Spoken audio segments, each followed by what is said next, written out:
लेते हैं R1 जो रेसिस्टर है इसकी वोल्टेज होगी हमारी V1, जो ये वाला रेसिस्टर है इसका रेसिस्टेंस है R1 और इसकी वोल्टेज हो गई V1। बिल्कुल इसी तरह से सेकंड वाले रेसिस्टर की वोल्टेज को लिख लेते हैं हम V2 और जो थर्ड वाला रेसिस्टर है इसकी वोल्टेज को लिख लेते हैं हम V3। अब कैलकुलेट कर लेते हैं पहले वाले रेसिस्टर में कितनी वोल्टेज होगी। सो हमने पढ़ा था ओम्स लॉ में V इक्वल्स टू IR होता है। यहाँ पर I यानी कि करंट है, यहाँ पर I और रेसिस्टेंस है R1। सो हम V1 को क्या लिख सकते हैं, V1 को लिखेंगे हम IR1। इसी तरह से सेकंड वाले रेसिस्टर में वोल्टेज क्या होगी, यहाँ पर भी करंट I ही है लेकिन रेसिस्टेंस क्या है यहाँ पर R2। सो सेकंड वाली वोल्टेज जो होगी वो हो जाएगी हमारी IR2। बिल्कुल इसी तरह से थर्ड वाले रेसिस्टर में क्या होगा।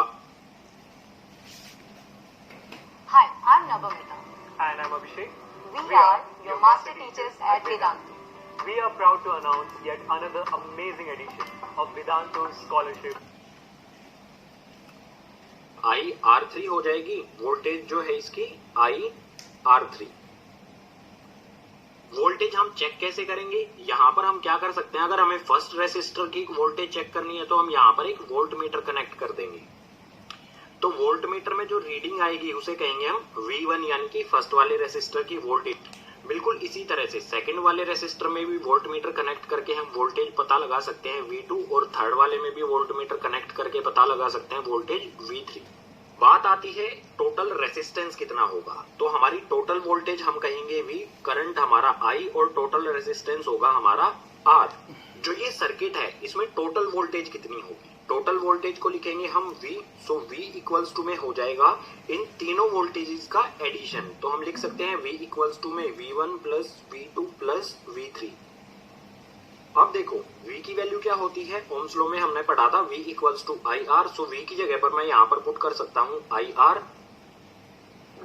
और इक्वल्स टू में V1 की वैल्यू क्या होगी यहाँ पर IR1। सो यहाँ पर मैं लिख देता हूँ IR1। इसी तरह से V2 की वैल्यू होगी हमारी IR2। सो यहाँ पर प्लस का साइन लगाया और ये हो गया IR2। इसी तरह से V3 की वैल्यू है हमारी IR3। सो यहाँ पर भी एडिशन का साइन लगाया, ये लिख दिया मैंने IR3। अब यहाँ पर देखो I राइट साइड में सभी में कॉमन आ रहा है तो I को हम यहाँ पर कॉमन ले लेते हैं। ब्रैकेट के अंदर बचेगा यहाँ पर R1 plus R2 plus R3 और इस तरफ में ये IR एज इट इज यहाँ पर आ जाएगा। I कॉमन लेने के बाद इस तरफ में भी I है और इस तरफ में भी I है तो I से I कैंसिल हो जाएगा और हमारा टोटल रेसिस्टेंस यानी कि R, टोटल रेसिस्टेंस हमारा R आएगा R1 plus R2 plus R3। इस सर्किट में टोटल रेसिस्टेंस कितना है, R1, R2 और R3 का एडिशन। इन तीनों को अगर ऐड कर देंगे तो हमें टोटल रेसिस्टेंस मिल जाएगा। कभी भी रेसिस्टर्स को सीरीज में कनेक्ट किया गया हो तो हम कैसे फाइंड करेंगे रेसिस्टेंस, R1, R2 और R3 यानी कि तीनों रेसिस्टर्स का रेसिस्टेंस को ऐड कर दिया जाएगा तो हमें मिल जाएगा टोटल रेसिस्टेंस। अब आप यहाँ पर ये भी पूछेंगे कि रेसिस्टर सीरीज में कहाँ कनेक्ट होते हैं, कोई एग्जांपल भी दे दो। तो इसका सबसे बेस्ट और इजी सा एग्जांपल हो जाएगा जो दिवाली में लाइटनिंग करते हैं ना, लड़ियां आती हैं दिवाली में, तो जो लड़ियों में बल्ब्स होते हैं वो सीरीज में ही कनेक्ट होते हैं सभी बल्ब्स। ये था हमारा resistors in series. Next page पर देखते हैं रेसिस्टर्स को अगर पैरेलल कनेक्ट किया जाए तो रेसिस्टेंस क्या होगा।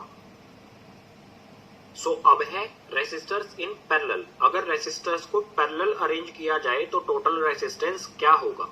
सो ये है हमारा सर्किट डायग्राम। इसमें फर्स्ट रेसिस्टर, सेकंड रेसिस्टर और थर्ड रेसिस्टर। फर्स्ट वाले का रेसिस्टेंस है R1, सेकंड वाले का R2 और थर्ड वाले का रेसिस्टेंस